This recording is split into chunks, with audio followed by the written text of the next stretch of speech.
Agradeço, senhor presidente. Eu aproveitar essa oportunidade para falar um pouco a respeito do que está acontecendo no nosso país. Nós ontem fomos surpreendidos com uma decisão do eminente ministro Flávio Dino, que, pegando uma carona numa outra preposição, numa outra ação, dá uma decisão que enfrenta essa sanção que é feita contra o ministro Alexandre de Moraes. Eu aqui não vou entrar muito no mérito, eu quero falar sobre outro assunto, mas dizer que, mais uma vez, está justificado porque eu não votei no ministro Flávio Dino. Eu dizia naquela oportunidade que ele tem um viés ideológico, que ele tem pouca isenção para exercer a sua função de ministro do Supremo Tribunal Federal. E ele está honrando as minhas convicções naquele momento. Ele está confirmando o que eu falava naquela oportunidade.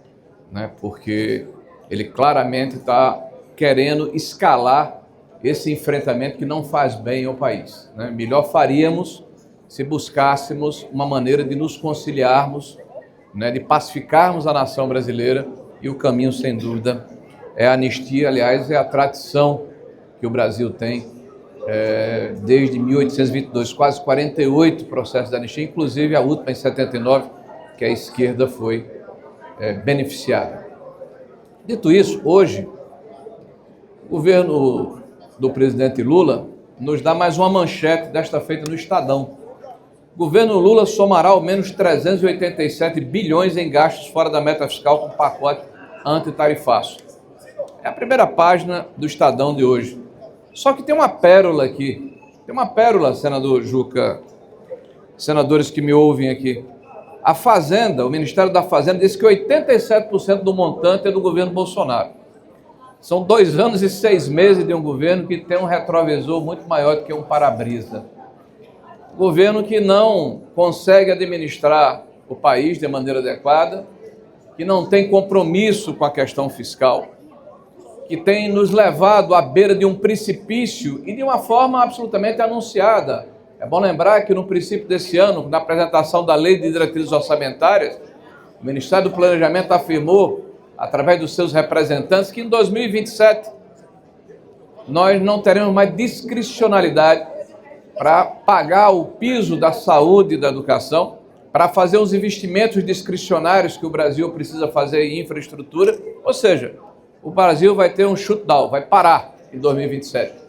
E nós não vimos, por parte da ministra, nem por parte do ministro Haddad, providência no sentido de equacionar a questão fiscal. Pelo contrário, tipo assim, olha, o piloto sumiu, gente, mas fiquem calmos, porque 2027 vem aí, quem chegar vai ter essa ação, vai ter essa necessidade de organizar o processo. Mas uma das ações que o ministro da Fazenda, ou o Ministério da Fazenda, atribui ao governo Bolsonaro é a PEC da transição, são 145 bilhões de reais. Aqui existem vários senadores que em 2022 eram senadores da República e sabem que quem tratou da PEC, quem trabalhou a PEC, quem propôs a PEC foi o governo do presidente Lula, que aumentou em 145 bilhões de reais as despesas sem contrapartida de receita e cometeu o que nós chamamos de pecado original, ou seja, ficou correndo literalmente atrás do prejuízo e virou um padrão. Esse governo tem tido a prática de recorrentemente apresentar orçamentos superestimados na receita e subestimados na despesa, e após o relatório quadrimestral, ao invés de fazerem contingenciamento, buscarem literalmente puxadinhos do ponto de vista fiscal para cobrirem o buraco anunciado e a fancaria que, na verdade, todos nós sabemos que existe. Todos os sinais estão dados. O que está acontecendo agora não é diferente do que aconteceu em 2014 e 2015. Naquela oportunidade, tivemos a maior catástrofe econômica da história do Brasil desde 1948. É sempre bom lembrar, porque a repetição traz o conhecimento. Aparelhamento da máquina pública, utilização das estatais para alavancar o crescimento de forma artificial, estímulos artificiais na economia, através de estímulo ao crédito, liberação de recursos, os mais variados possíveis, dos fundos que deveriam estar segregados para fazer frente ao superávit fiscal. A utilização recorrente de medidas eleitoreiras e popularescas na contramão da responsabilidade fiscal, aumentando o déficit público. Não se persegue a meta das bandas que foram estabelecidas pelo próprio governo no arcabouço. E se nós levarmos em consideração que o piso, na verdade, deveria ser o que deveria esse governo levar em consideração, nós estamos falando aqui não de 387 bilhões, mas de aproximadamente 500 bilhões de reais. E veja, o IFE, que é o Instituto Fiscal Independente do Senado da República, já anunciou que nós, que estávamos com a relação dívida-PIB de 71%, chegaremos a mais de 81% ao final do governo do presidente Lula. Para um PIB de 11 trilhões, nós estamos falando de um presente de grego que é deixado pelo governo do PT para as gerações futuras de 1,2 e tantos bilhões de reais de dívidas que vão ser pagas pelas gerações subsequentes de brasileiros. Mas o que me causa mais espécie, o que me repugna mais, é a mentira repetida como método.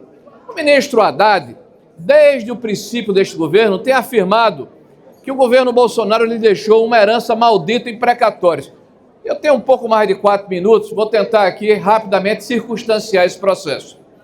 Quando termina o governo do presidente Bolsonaro, apesar da maior crise pandêmica da história desde 1918, porque desde a gripe espanhola, essa pandemia ela é única no mundo inteiro. Apesar de Brumadinho, que retirou mais de 1 ponto percentual do produto interno bruto do Brasil com a catástrofe que ocorreu em Minas Gerais. Apesar da maior crise hídrica que o Brasil enfrentou em 92 anos de história. Apesar do início de uma guerra entre a Ucrânia e a Rússia, que repercutiu no sentido de criar uma crise de alimentos e de energia na época que impactou todo o mundo. O Brasil foi entregue com as contas no azul, com 54 bilhões de reais de superávit. 54 bilhões de reais de superávit. E nós temos hoje uma estimativa de chegarmos a 500 bilhões de déficit ao final deste governo de fancaria. E aí vem a questão dos precatórios. Ora, historicamente, durante quase 15 anos, a média dos precatórios era em torno de 20 bilhões de reais. Surpreendentemente, no governo do presidente Bolsonaro, processos que estavam engavetados há 10, 15, 20 anos foram tirados da gaveta. E esse valor subiu em 2021 para 60 bilhões e 90 bilhões em 2022. O governo, naquela oportunidade, procurou o Congresso Nacional, não driblou o Congresso Nacional. E houve uma votação aqui de uma PEC que permitiu se estabelecer um sarrafo de 60 bilhões, ou seja, 3 vezes mais do que a média histórica anterior, e o que passasse desse valor fosse diferido ao longo do tempo em 5 anos. Só que com um condicionante. Isso foi uma ação que mudou a nossa Constituição. Esses recursos poderiam ser pagos ou amortizados com pagamento de outorgas ou concessões, 1 trilhão de reais em 4 anos, 250 bilhões de reais média ano, e pagamento de tributos federais. É evidente que 30 bilhões de reais seriam diluídos rapidamente. O governo que entra na contramão da história pede que a Advocacia Geral da União contradita esse processo. E o Supremo Tribunal Federal torna inconstitucional a PEC, que havia sido aprovada pelo Congresso Nacional, manda pagar de uma vez só, e quem comprou esses precatórios com um deságio de 30% a 40%, recebeu pelo valor de face. Ou esse governo é incompetente, que eu acredito que é, e desconfia-se que alguém ganhou muito dinheiro nesse processo. Eu não vou afirmar, desconfia-se, né? Mas o governo diz, olha, nós herdamos 90 bilhões. Primeira inverdade do ministro Haddad. O que herdou do governo do presidente Bolsonaro foram 30 bilhões diferidos em 5 anos. Em 23 e 24, ele pagou os 30 do governo anterior, mais os 30 de 23 e mais os 30 de 24, pelo valor de face. Então, ministro Haddad, por favor, diga a verdade ao povo brasileiro. Tá bom de tanta mentira. Passe a ter responsabilidade com a questão fiscal brasileira. Nós vamos ter agora, pelo acordo feito com o Supremo Tribunal Federal, a possibilidade de pagarmos tudo que passa de 60 bilhões fora do parâmetro fiscal. Ou seja, senhor presidente, terminando. Ou seja, exatamente o que estava na PEC, exatamente o que foi proposto e aprovado aqui pelo Congresso Nacional. Este governo está pagando mais de 50 bilhões de reais por ano fora do parâmetro fiscal, só na questão dos precatórios. Tem muito advogado enriquecendo por aí. Informação privilegiada quem teve, se deu muito bem, porque comprou com deságio e está recebendo pelo valor de face à vista. E eu estou falando aqui de uma situação em que o ministro está fazendo, ao invés de falar a verdade, assumir a responsabilidade. Com quase 3 anos de mandato, continua de costas para a responsabilidade fiscal, fazendo com que os juros do Brasil sejam os maiores do mundo. Deveria estar em menos de 7 percentuais, de acordo com o que era gerado pelo relatório Focus agora no final de 2025, está em torno de 15%. E nós sabemos que isso desestimula o investimento e o capital no Brasil ou em qualquer lugar do mundo. Então, senhor presidente, eu quero concluir, nesses 30 segundos que me faltam, eu quero concluir dizendo a vossas excelências que é muito importante que todos nós tenhamos responsabilidade nesse momento. Nós vamos votar provavelmente amanhã a PEC dos precatórios. Este governo que já antecipou 15 bilhões de reais aqui de antecipação de royalties, que já descongenciou 20 bilhões de reais porque conseguiu recursos extraordinários, está querendo mais 12 bilhões e 500 milhões, aumentando a dívida pública fora do parâmetro fiscal. Para quê? Para gastar com a campanha eleitoral do próximo ano e para fazer populismo e para reconectar um presidente da República que está de costas para a população brasileira.